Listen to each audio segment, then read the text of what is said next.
Hello and welcome dear students. अगर आपने आज तक कोई भी ऑनलाइन एग्जाम नहीं दिया है, आपको नहीं पता कि कंप्यूटर किस तरह से चलाया जाता है, तो कोई दिक्कत वाली बात नहीं है। मैं आपको यहाँ पर पूरा स्टेप बाय स्टेप बताने वाला हूँ कि आप ऑनलाइन एग्जाम किस तरह से देंगे।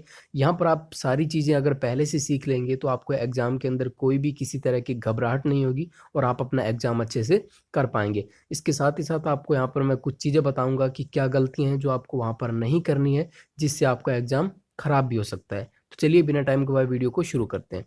देखिए दोस्तों, यहाँ पर काफ़ी सारे स्टूडेंट्स कमेंट्स के अंदर ये पूछेंगे कि ये एग्ज़ाम हम एसएससी का देने जा रहे हैं या रेलवे का देने जा रहे हैं या कोई अदर लोकल एग्ज़ाम देने जा रहे हैं, तो क्या उन सब का एग्ज़ाम भी इसी तरह से होता है? तो मैं आपको यहाँ पर बता देना चाहता हूँ कि आप सबका एग्ज़ाम इसी तरह से होता है। केवल आपका वहाँ पर जो सिलेबस होता है वो चेंज हो जाता है, उसके अनुसार आपका एग्ज़ाम पैटर्न चेंज हो जाता है। बाकी जो प्रोसेस रहता है वो यही सेम रहता है। अगर आप कोई भी एग्ज़ाम देने जा रहे हैं तो इस वीडियो को लास्ट तक ज़रूर देख के जाना, ताकि आपके एग्ज़ाम के अंदर हेल्प हो पाए और आपको वहाँ पर घबराहट नहीं हो। तो चलिए यहाँ पर वीडियो को शुरू करते हैं। सबसे पहले मैं आपको बता देता हूँ, जब आप ऑनलाइन एग्ज़ाम देने जाएँगे तो वहाँ पर जब आप बैठेंगे तो आपके कंप्यूटर के सामने कुछ इस तरह की विंडो ओपन हो रखी होगी। यहाँ पर आपका सिस्टम नेम दिया होगा, यहाँ पर आपका खुद का नाम होगा, ठीक है?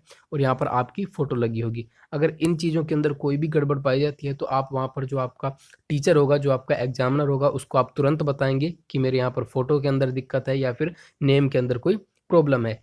इसके अलावा यहाँ पर आपको अपना यूज़र आईडी डालना है, यानी कि आपका रजिस्ट्रेशन नंबर डालना है, उसके बाद यहाँ पर आपको पासवर्ड डालना है, उसके बाद आपको साइन इन पर क्लिक कर देना है। तो आपके एग्ज़ाम स्टार्ट होने से पहले वहाँ पर एग्ज़ामिनर जो है वो आपको आपका रजिस्ट्रेशन नंबर, आपका पासवर्ड वहाँ पर बता देगा। और जैसे ही एग्जामिनर कहता है आपको पासवर्ड और रजिस्ट्रेशन नंबर डालने के लिए, तभी आपको ये डालना है। और उसके बाद जब वो साइन इन पर क्लिक करने के लिए कहेगा, तब आपको साइन इन पर क्लिक करना है। यहाँ पर मैं आपको बताते चलूँ कि वहाँ पर आपको कीबोर्ड यूज करने की कोई दिक्कत नहीं होने वाली, यानी कि वहाँ पर कीबोर्ड आपको यूज नहीं करना है, आपको केवल माउस द्वारा ही क्लिक करना है। तो यहाँ पर आपका कीबोर्ड जो है वो ऑलरेडी दिया हुआ है, ओनली आपको लॉगिन करने के लिए कीबोर्ड का इस्तेमाल करना होगा, जो कि आप यहाँ पर माउस द्वारा जब टैप करेंगे तो आप यहाँ पर कीबोर्ड खुल जाएगा और आप यहाँ पर अपना जो रजिस्ट्रेशन नंबर या पासवर्ड है वो इस तरह से एंटर कर सकते हैं। ओके, तो ये तो रही चीज़ आपकी कीबोर्ड के बारे में। इसके बाद जब आपको आपका एग्जामिनर कहेगा साइन इन पर क्लिक करने के लिए, तो आपको यहाँ पर क्लिक कर देना है। इसके बाद देखिए कुछ प्रोसेसिंग होगी और आपकी विंडो कुछ इस तरह से ओपन हो जाएगी। अब देखो, बहुत सारे कैंडिडेट्स ये भी पूछते हैं कि हम लैंग्वेज किस तरह से सेलेक्ट करेंगे। तो आपको यहाँ पर व्यू इन का ऑप्शन दिखाई दे रहा है, तो यहाँ पर आपको अपनी लैंग्वेज सेलेक्ट करनी है। देखिए, एक तो आपकी बाय डिफ़ॉल्ट लैंग्वेज रहेगी इंग्लिश। इसके अलावा जो आपने अपना मीडियम सेलेक्ट किया होगा, आपके एग्ज़ाम के फॉर्म अप्लाई करते समय वो आपको दिखाई देगा। जैसे कि आपने हिंदी चुना होगा या इंग्लिश या पंजाबी, जो भी चुना होगा वो आपको यहाँ पर दिखाई देगी। तो उसी को आपको यहाँ पर सेलेक्ट कर लेना है। तो चलिए मैं यहाँ पर हिंदी को सेलेक्ट करता हूँ। यहाँ पर आपको कुछ निर्देश इंस्ट्रक्शन दिए हुए हैं, इनको आप पढ़ सकते हैं, ठीक है? जैसे कि आपके एग्ज़ाम के हिसाब से यहाँ पर अवधि होगी, ठीक है? तो जैसे रेलवे के एग्ज़ाम में 90 मिनट की अवधि है, प्रश्नों की संख्या 100 है। और यहाँ पर आपको एग्ज़ाम के बारे में नेगेटिव मार्किंग वगैरह के बारे में दिया हुआ रहेगा, अगर आपके एग्ज़ाम में नेगेटिव मार्किंग है तो। इसके अलावा आप यहाँ पर सभी निर्देशों को पढ़ सकते हैं, क्योंकि एग्ज़ाम स्टार्ट होने से पहले आपको कुछ टाइम दिया जाता है। यहाँ पर हम नेक्स्ट पर क्लिक कर देते हैं और आपको यहाँ पर एक बार और लैंग्वेज को सेलेक्ट करना है, ठीक है? आपकी जो डिफ़ॉल्ट लैंग्वेज है उसको आपको सेलेक्ट कर लेना है। चलिए मैं यहाँ पर हिंदी को सेलेक्ट करता हूँ और इस चेक बॉक्स पर टिक करता हूँ। इसके बाद I am ready to begin कर देना है जब आपका एग्ज़ामिनर कहेगा। तो चलिए यहाँ पर हम बिगिन कर देते हैं।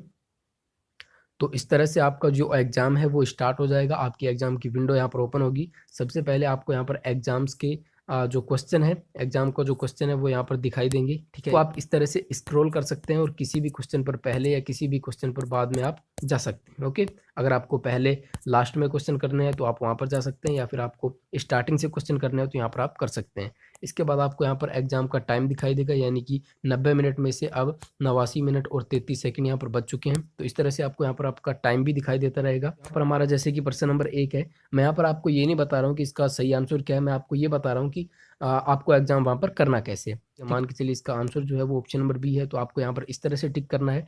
इसके बाद देखिए आपको यहाँ पर ये ऑप्शन दिखाई दे रहा है सेव एंड नेक्स्ट का, इस पर आपको क्लिक कर देना है। जैसे आप इस पर क्लिक करोगे तो आपका यहाँ पर देखिए जो पहला क्वेश्चन है वो आपका यहाँ पर बन चुका है। पहला क्वेश्चन आपका यहाँ पर सेव हो चुका है। इसके बाद आप आ चुके हैं नेक्स्ट क्वेश्चन नंबर 2 पर। अब देखिए, अगर हमको क्वेश्चन नंबर 2 नहीं आ रहा है तो हम डायरेक्ट क्वेश्चन नंबर 3 पर चले जाएँगे। तो अब आप देखिए, आपका जो क्वेश्चन नंबर 2 था उस पर रेड टिक आ चुका है, क्योंकि ये क्वेश्चन हम देख चुके हैं लेकिन इसका आंसर हमें नहीं पता था, इसलिए इस पर रेड बैकग्राउंड आ चुका है। ये इसलिए दिया जाता है ताकि आपको यहाँ पर पता रहे कि आप किस क्वेश्चन पर पहुँचे थे और किस क्वेश्चन को आप नहीं कर पाए। ठीक है, इसके बाद देखिए हम तीसरे क्वेश्चन का अगर हम आंसर देना चाहते हैं और हमें आंसर नहीं पता है, लेकिन हमको थोड़ा बहुत डाउट लग रहा है इस क्वेश्चन के अंदर कि इसका आंसर ये हो सकता है, या फिर एक दो ऑप्शन में हमें डाउट लग रहा है, तो आपको यहाँ पर उस ऑप्शन को चूज कर लेना है और यहाँ पर आपको mark for review and next कर देना है। ठीक है, जैसे ही आप इस पर क्लिक करेंगे mark for review and next, तो आप देखिए यहाँ पर कुछ ऐसा ऑप्शन दिखाई दे जाएगा जिसमें पर्पल कलर का बैकग्राउंड होगा और उसके नीचे हरा एक टिक मार्क लगा होगा। इसका मतलब ये है कि जब आपके पास एग्जाम में थोड़ा बहुत टाइम बचेगा लास्ट के अंदर, आप इन क्वेश्चन पर यहाँ पर वापस देख सकते हैं कि मैंने ये क्वेश्चन जो है ये रिव्यू के लिए रखा है, तो आप इस क्वेश्चन पर वापस आ सकते हैं ताकि आप उसको दोबारा से सॉल्व कर पाएं या फिर उसके अंदर कुछ चेंजेस कर पाएं। मान के चलिए हम ये नेक्स्ट क्वेश्चन पर आए हैं, तो इस पर भी हम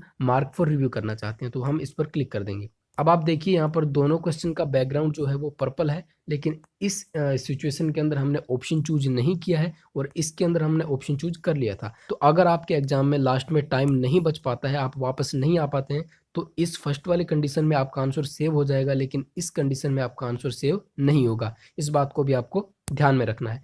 तो इस तरह से आपको मार्क फॉर प्रीव्यू करना है।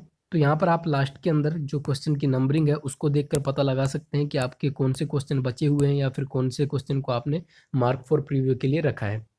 तो मान के चलिए मैं ये चौथे क्वेश्चन पर जाता हूँ, दोबारा से जाना चाहता हूँ, तो इस पर क्लिक करूंगा और यहाँ पर मेरे को अगर आंसर आ रहा है तो मैं उसका आंसर टिक करके और सेव एंड नेक्स्ट पर क्लिक कर दूंगा। तो इस तरह से मेरा ये आंसर जो है वो सेव हो जाएगा। इसके अलावा अगर मैंने किसी क्वेश्चन का आंसर पहले से दे दिया है, मान के चलिए मैं पहले क्वेश्चन पर जाता हूँ और मुझे लगता है कि इसका ऑप्शन ये नहीं आना चाहिए, इसके अलावा कोई और आना चाहिए, तो आप यहाँ पर उसका ऑप्शन भी चेंज कर सकते हैं, या फिर अगर आपको इस क्वेश्चन को सेव नहीं करना है तो आप इसको क्लियर रिस्पॉन्स पर क्लिक करके और इसका जो ऑप्शन है उसको हटा भी सकते हैं। ओके, तो इस तरह से आपको वहाँ पर पूरा एग्जाम देना होगा। आपको कीबोर्ड का यूज करने की कोई ज़रूरत नहीं है, केवल माउस के द्वारा ही आपको वहाँ पर क्लिक करना होगा। तो इस तरह से आप अपना एग्जाम आसानी से दे सकते हैं। आई होप आपको सब कुछ अच्छे से समझ में आ गया होगा। अगर आपको कोई भी डाउट है तो आप नीचे कमेंट सेक्शन में कमेंट कर सकते हैं, आंसर करने की पूरी कोशिश की जाएगी। इसके अलावा यहाँ पर देखिए एक और यहाँ पर सेटिंग का टिक मार्क आ रहा है, इस पर क्लिक करेंगे आप जैसे ही, अपनी जो लैंग्वेज है उसको चेंज कर सकते हैं और यहाँ पर किसी भी लैंग्वेज के अंदर आप अपना जो क्वेश्चन है उसको देख सकते हैं। इसके अलावा यहाँ पर आपको यही जो बैकग्राउंड वाले टिक मार्क दिए हुए हैं ये दे रखे हैं कि आपने आंसर किया है तो हरा बैकग्राउंड होगा, आंसर नहीं किया है तो आपका रेड बैकग्राउंड होगा, और अगर आपको क्वेश्चन पर नहीं पहुंच पाए, आपने क्वेश्चन नहीं देखा है, तो आपका जो बैकग्राउंड होगा वो कैसा होगा, सफ़ेद होगा। और इस स्थिति में आपका आंसर सेव नहीं होगा मार्क फॉर रिव्यू में, और इस स्थिति के अंदर आपका आंसर ऑटोमेटिक सेव हो जाएगा अगर आप वापस नहीं आ पाते हैं क्वेश्चन को करने के लिए। ठीक है, तो इस तरह से आप क्वेश्चन को मार्क फॉर रिव्यू के लिए भी रख सकते हैं। अब अगर आपको किसी क्वेश्चन के अंदर ज़्यादा टाइम लग रहा है तो आप उसको लास्ट में रिटर्न होकर सॉल्व कर सकते हैं। ठीक है, तो इस तरह से जब आपका यहाँ पर एग्जाम का टाइम खत्म हो जाएगा तो ऑटोमेटिक ही आपका यहाँ पर जो सबमिट है वो हो जाएगा, या फिर आपके पास टाइम बच रहा है तो आप खुद भी सबमिट कर सकते हैं, अदरवाइज कोई दिक्कत नहीं है। आपका एग्जाम का टाइम जब खत्म होगा तो ऑटोमेटिक यहाँ पर सबमिट पर क्लिक हो जाएगा। तो इस तरह से दोस्तों आप कोई भी ऑनलाइन एग्जाम बड़ी आसानी से दे सकते हैं। अगर आप किसी भी तरह की गवर्नमेंट जॉब की तैयारी कर रहे हैं, कंपटीशन एग्जाम की तैयारी कर रहे हैं, तो आप हमारे चैनल को सब्सक्राइब करके बेल आइकन को प्रेस कर सकते हैं ऐसे ही एजुकेशनल वीडियोस पाते रहने के लिए। मिलेंगे नेक्स्ट वीडियो में, टिल देन बाय एंड जय हिंद।